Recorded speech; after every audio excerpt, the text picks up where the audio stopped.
put an example for our audience to easier understanding what your views and visions are. DHS recently conducted its largest single-site enforcement operation in history, arresting approximately 475 South Korean workers at a Hyundai battery plant, claiming they were undocumented, some overstayed visas, and others entered legally. Illegal immigrants. So first, for those who are doubting whether it's a Trump administration or only DHS, there's no way to arrest 475 something, because you at least you need two to arrest one, right? With handcuffs and others throwing their luggage with plastic bags everywhere.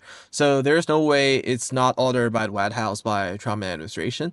With them suddenly target these Korean workers, why would they target Korean workers and do such huge humiliation arresting these workers on Hyundai battle plant? And on the other hand, how has the Korean American community reacted? And what's your comment on government's response to such humiliation? And then, as you've mentioned, there was this raid. It was the largest in the history of the Department of Homeland Security. And, I think it is safe to assume that there had to have been a higher level of federal coordination and approval than would have taken place in like a more standard typical raid, which usually, if it's a big one, might affect like 20 workers at a time, right? But usually, we're talking about much smaller numbers here in terms of who's actually impacted. Now, I think this raises the question of why, right? The immigration authorities are saying that, there were unlawful employment practices occurring. There's been some effort by the right-wing media to spin this as almost like a humanitarian situation, as if, these South Koreans were being horrifically exploited at these sites. I think it's fair to say that, it's completely dishonest, right? What was really more likely happening is that, there's, I think, two plausible theories. One is that the policies of the Trump administration are coming into conflict with one another, right?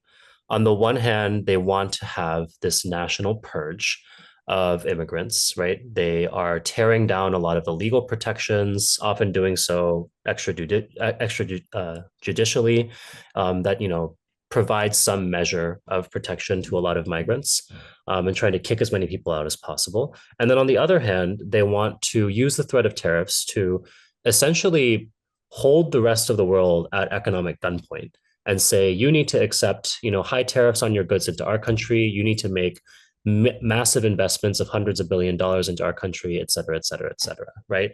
And so, one possibility is that these policies are simply just clashing against one another.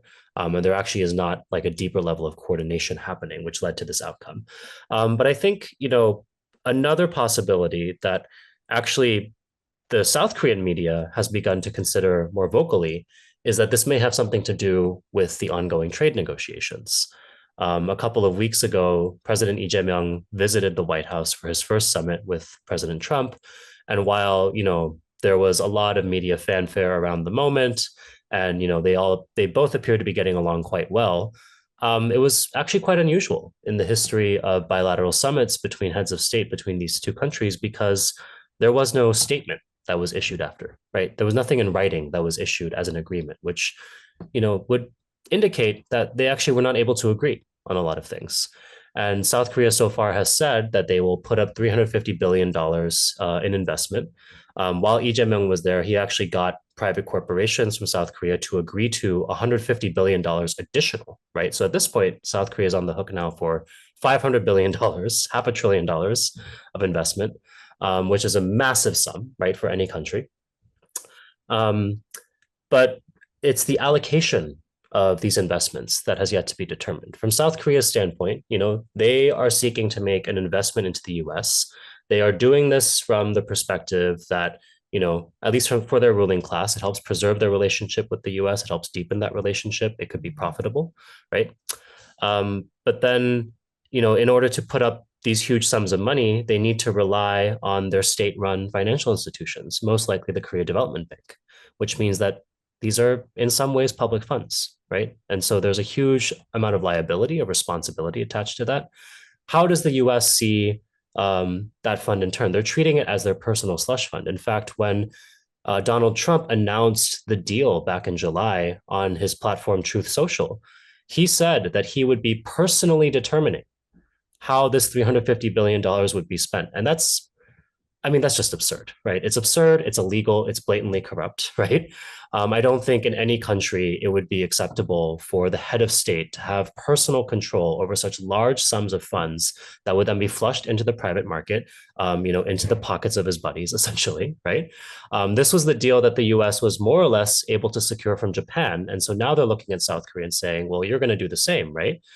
And then so it then rightfully raises the question, was this raid about securing leverage for the US in these negotiations?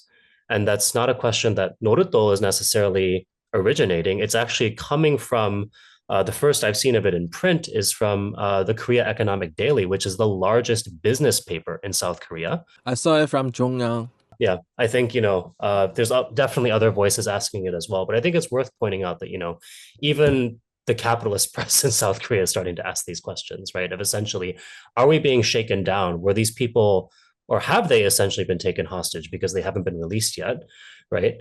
And is that now fitting into, this larger kind of economic play that's going on between these two governments?